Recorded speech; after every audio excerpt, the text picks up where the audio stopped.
What's going on, everybody? Welcome to another brand new installment of Renegades Reviews, exclusively here as always on the Casa D18 Studios channel. I, of course, am your host, the Renegade J.J. Williams, and today's film, supposedly, via fan theory, ties into yesterday's film, 1984's Cloak and Dagger. Today, we're going to take a look at 1999's Fight Club, starring Edward Norton, Brad Pitt, Helena Bonham Carter, Meatloaf, and Jared Leto. What's going on, everybody? Thank you for joining me here once again for another brand new installment of Renegades Reviews. And like I said during the introduction, today we're going to be discussing 1999's Fight Club. And there is a fan theory going around the internet, or at least it was going around a few years ago, that this film ties into yesterday's film, Cloak and Dagger. We'll get into that towards the end. Let's get into the meat and potatoes, along with the meatloaf of this film here right now, shall we? As our film opens, we meet our main character, the film's narrator, who works as an automobile recall specialist. He is unfulfilled by his job and his possessions and suffers from chronic insomnia. Now, in order to cure this, he attends various support groups, posing as a sufferer of diseases. His bliss is somewhat disturbed, however, when another imposter, Marla Singer, begins to attend the same groups that he does. Now, in order to allow our narrator to resume his blissful state, he and Marla agree to split up the groups in which they attend. On a flight home from a business trip one trip, our narrator meets soap salesman Tyler Durden. And when the narrator returns to his home, he finds that his apartment and all of his belongings have been destroyed by an explosion. Disheartened by his material loss, he calls Tyler, and they meet at a bar. Tyler informs the narrator that he is trapped by consumerism, and as they depart the bar, Tyler asks the narrator to hit him in the parking lot, and the two men have a fist fight. The narrator then moves into Tyler's home, a large, dilapidated house in a rather industrial area. The two continue to have further fistfights outside of the bar, which attracts a growing crowd of men. Eventually, the fights move into the bar's basement, where the men form Fight Club, which routinely meets. When Marla overdoses on pills and telephones the narrator for help, he ignores her. But Tyler goes to her apartment to save her. Tyler and Marla then begin a sexual relationship as a result, much to the narrator's chagrin. But Tyler warns the narrator to never talk to Marla about him. The narrator then blackmails his boss in order to gain assets from the company to help support Fight Club, and quits his job.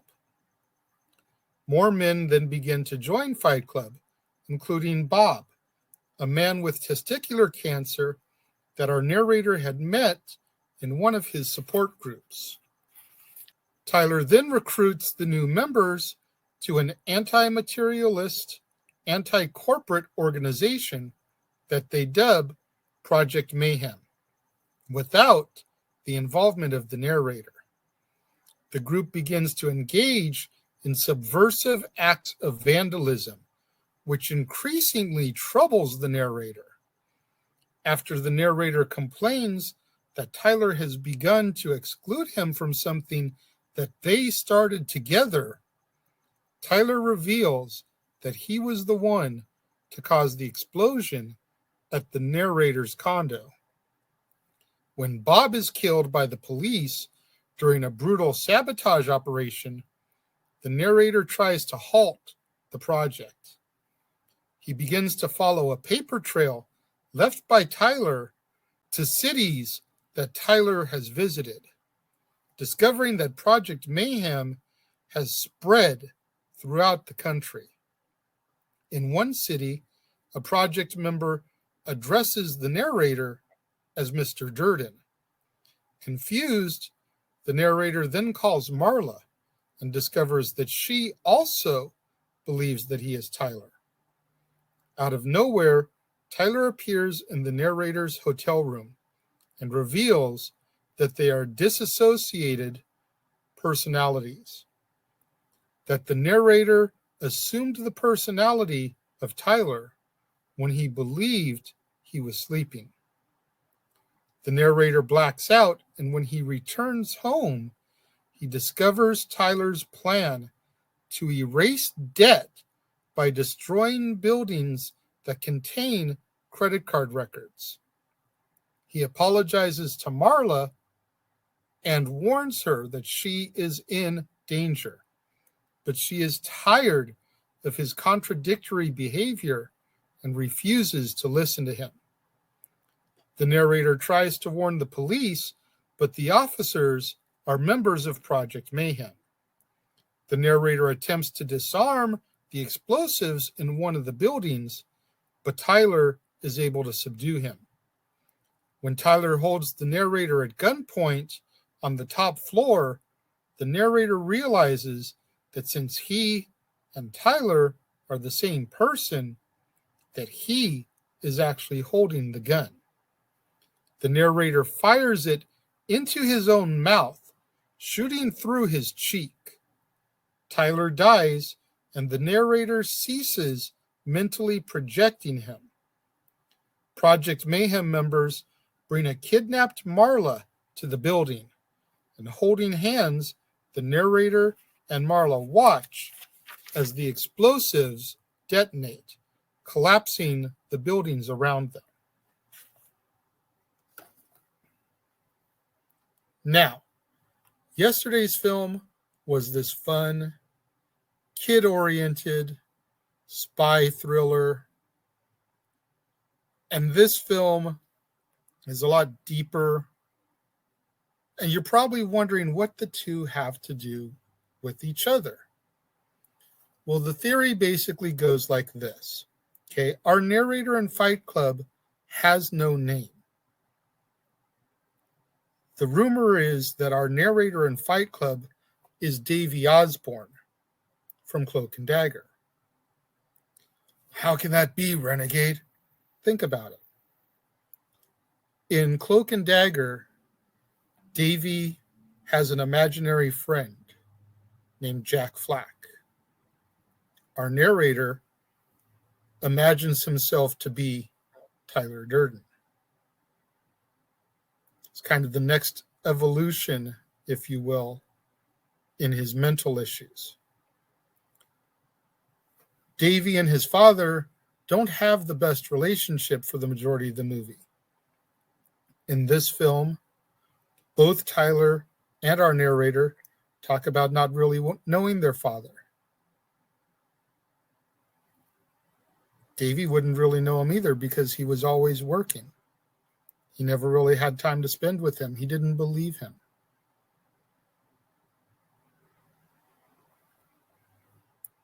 There's little nuances between the two that are similar that I can kind of see where the person who came up with this theory is coming from. But overall, I don't think the two films are connected. I did want to watch them back to back. That's why I did the lineup the way I did, so that I could watch both of them back to back and kind of compare, contrast, see what I saw. But the whole imaginary friend gimmick, I don't think is enough to tie the two films together.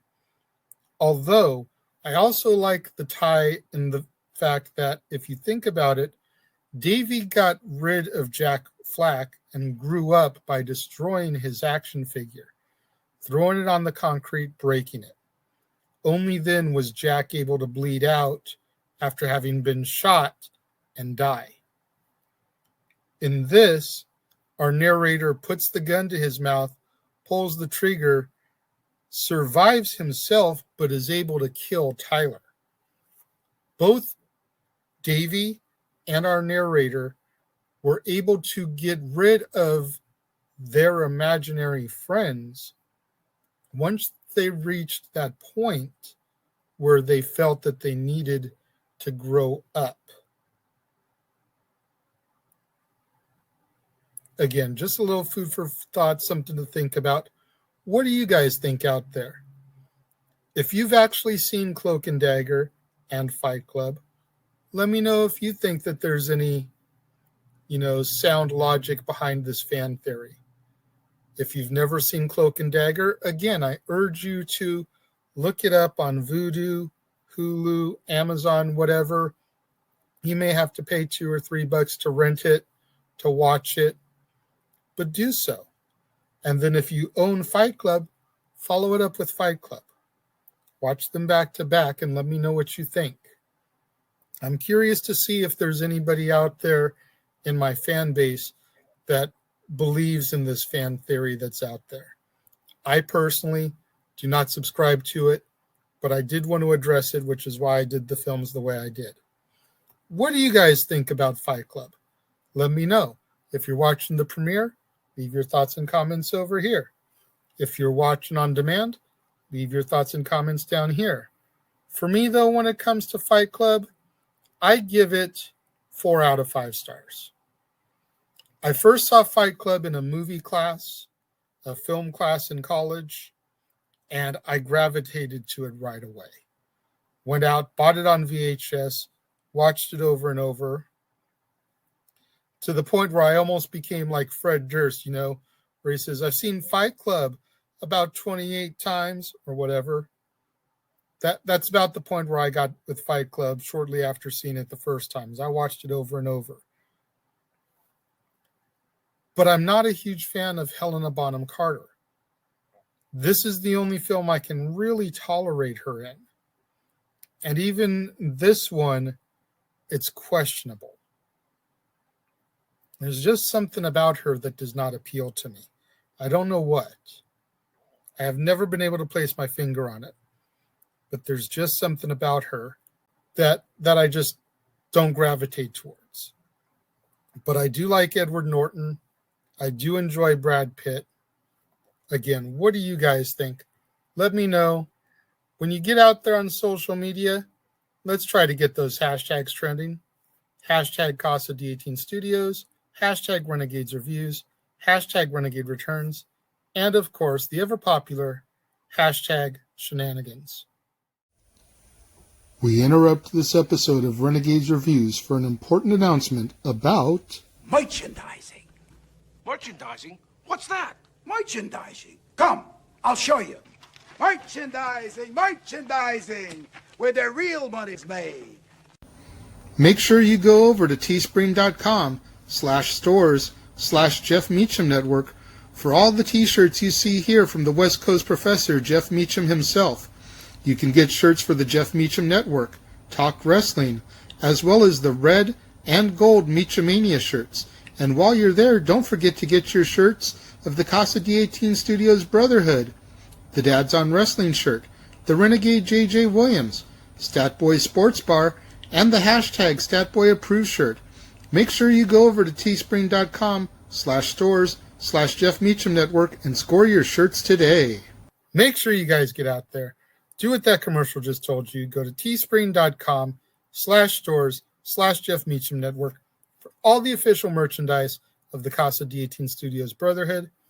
Get you your Renegade J.J. Williams shirt, Dad's Not Always on Wrestling, Statboy Sports Bar, hashtag Statboy Approved, hashtag Shenanigans. Get you your official merchandise of the Jeff Meacham Network, 3 different designs of the Jeff Meacham Network logo for you to choose from, along with Talk Wrestling, Meachamania, so much more. It's still summertime. Still got plenty of those barbecues, pool parties, beach bonfires. Go to the Teespring store and get yourself a tank top. You can choose from my own, the Renegade J.J. Williams, or Meechamania. Either one's the perfect accessory for those hot summer days, hot summer nights. Get out there, show your love and support. While you're showing your love and support, do what that ticker tells you to do. Do you enjoy my content, my daily episodes? Go to that PayPal. Send me a few bucks as a donation. Keep in mind, I'm not monetized yet, so the only way I'm going to make any money right now is if you out there go to the link at the bottom of the screen, send me a few bucks, show your support to me. You don't want to send any cash? That's cool. Go to the Linktree link that scrolls along the bottom of the screen. Keep in mind, this month is my birthday month. Go to the Linktree link, click on the link for my Amazon movie wish list. Select a film, which I'm constantly adding titles, updating it. When it comes in the mail, I'll open it on Renegade Recap, give you guys a shout out and a thank you. And likewise, when I factor it into one of my theme months, I can sit down, watch and review it, give you guys another shout out. And I'll show you guys the same amount of love and support that you guys show to me.